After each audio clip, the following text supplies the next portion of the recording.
اور صحافتی مشورہ دینے والا. تو پھر جب وہ جدہ سے واپس آئے ہیں تو اس وقت ناجی صاحب چونکہ نوائے وقت چھوڑ چکے تھے، تو اس وقت نوائے وقت میں طوطی بولتا تھا کالم نگار کے طور پر عرفان صدیقی صاحب کا. اچھا. پھر عرفان صدیقی صاحب ان کے قریب ہو گئے، اور کاتب تقریر کا جو کاتب تقریر کا ہو گئے سنبھال لیا. عرفان صدیقی صاحب بہت پڑھے لکھے ہیں، پروفیسر رہے، بلکہ جنرل باجوہ کہتے تھے کہ وہ میرے استاد ہیں. بعد میں اگرچہ وہ تردید بھی کرتے تھے ان کو، وہ کہتے تھے کہ آپ میرے استاد ہیں. بعد میں ایک تھی ملاقات تھی تو اس میں کہا نہیں یار میں تو اس وقت گیا ہوں جب یہ وہاں سے چلے گئے تھے. تو لیکن بہرحال تو ابھی تک نواز شریف صاحب کو ان کی تحریر پر، ان کے مشوروں پر، ان کی جو انداز ہے اس پر چونکہ بہت مطمئن ہیں، اس لیے اب ابھی ان کو بلایا گیا ہے. جی. کہا یہ جاتا ہے کہ ووٹ کو عزت دو کا جو نعرہ تھا یا بیانیہ تھا وہ عرفان صدیقی صاحب. اچھا یہ ان کا جملہ ہے، یہ اس کے خالق کہا جاتا ہے. تو اب میرا خیال ہے کوئی نیا نعرہ تخلیق کریں گے. وہ تخلیقی ذہن رکھتے ہیں. اب تو وہ خیر جماعت میں باقاعدہ شامل ہیں. پہلے تو وہ خیر باہر سے یعنی ان کی مدد کرتے تھے، اب تو باقاعدہ وہ جماعت کا حصہ ہیں، ڈسپلن کا میں ہیں اور سینیٹر ہیں ان کے. تو اب دیکھیں کہ نیا کیا نعرہ وجود میں آتا ہے اور وہ عوام کو کتنا اٹیک کرتا ہے. اچھا بینظیر بھٹو بھی کسی سے تقریر لکھواتی تھی؟ ہاں کئی لوگ تھے. رحمت اللہ بابر صاحب تھے. اچھا. اور لوگ تھے. صحیح ہے. کئی لوگ تھے، کوئی ایک تو نہیں تھے. اچھا ایک نہیں ہوتا ویسے بھی. وزیر اعظم یا جب کوئی بڑا سیاستدان ہوتا ہے تو اس کے کئی لوگ ہوتے ہیں، لیکن ایک وہ ہوتا ہے جو سب سے اوپر ہوتا ہے. وہ سارے جو 1 2 4 6 مشورے دیتے ہیں، چیزیں لکھ کے دیتے ہیں. مثال کے طور پر جو میاں نواز شریف صاحب کی بہت شہرہ آفاق تقریر تھی جو انہوں نے اپریل 93 میں کی تھی، جی ڈکٹیشن نہیں لوں گا، اسمبلیاں نہیں توڑوں گا، وہ تقریر جو تھی اکیلے نذیر ناجی صاحب نے نہیں لکھی تھی. کئی میرے علم میں ہے، ذاتی علم میں ہے کہ کئی لوگ تھے انہوں نے وہ تقریریں لکھ کے دی تھیں. اس میں سے پھر سلیکشن جو تھی وہ حتمی نذیر ناجی صاحب نے کی تھی، جی جو آخری ٹچ ہوتا ہے اور اس کو وہ فائنل کی تھی نذیر ناجی صاحب نے. تو اسی طرح بلاول بھٹو صاحب جو ہیں وہ ظاہر ہے وہ جو تقریر کر رہے ہوتے ہیں جی وہ تو کوئی خود تو نہیں لکھتے نا، اردو تو ان کی میری طرح ہی ہے. تو وہ ظاہر ہے کچھ اور لوگ لکھتے ہیں. صحیح ہے.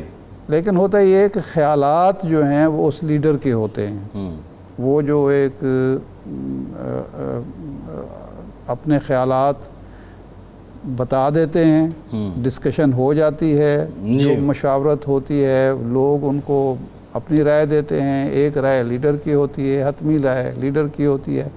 اسی کو پھر عملی جامہ پہنایا جاتا ہے. کاتب تقریر کا یا تقریر نویس کا یہ کام ہوتا ہے. اب تقریر نویس یہ دعویٰ کرنا شروع کر دے کہ جو یہ سارے خیالات بھی میرے ہیں تو یہ پھر لیڈر کے ساتھ زیادتی ہے. صحیح ہے. ارشاد صاحب، شہباز شریف صاحب نے جو آج اپنے حلقے کے لوگوں کو بلایا، ظاہر ہے وہ نکلے ہیں بڑے عرصے کے بعد. حمزہ شہباز بھی ہیں، مریم صاحبہ بھی ہیں. ایک بڑی حقیقی سی بات ہے کہ جو مسلم لیگ نون بات کر رہی ہے کہ ہمارا ویژن پاکستان کی خوشحالی ہے، پاکستان کو بہتر بنانا ہے، کیا ابھی اس پوزیشن میں وہ ہیں کہ وہ عوام کے سامنے یہ بات رکھ سکیں گے، عوام اس کو حفظ کریں گے؟ یہ بڑی ایک حقیقی بات ہے کہ 2013 میں جو بچہ 10 سال کا تھا آج وہ 20 سال کا نوجوان ہے، یا 2017 میں جو 15 سال کا تھا آج وہ 20-21 سال کا نوجوان ہے. اور جتنا اس وقت کمپٹیشن ہے، نیریٹو کا ایک مقابلہ ہے، ٹی وی پہ علیحدہ ہے، سوشل میڈیا پہ علیحدہ ہے، حلقے پہ علیحدہ ہے، ریجن میں علیحدہ ہے. اس میں نون لیگ کی طاقت یا اتنی اس نے اپنے آپ کو اپ گریڈ کیا ہے کہ وہ یہ بات لوگوں کو یقین دلوا سکیں گے کہ ہم ہی پاکستان کی خوشحالی کے ضامن ہیں.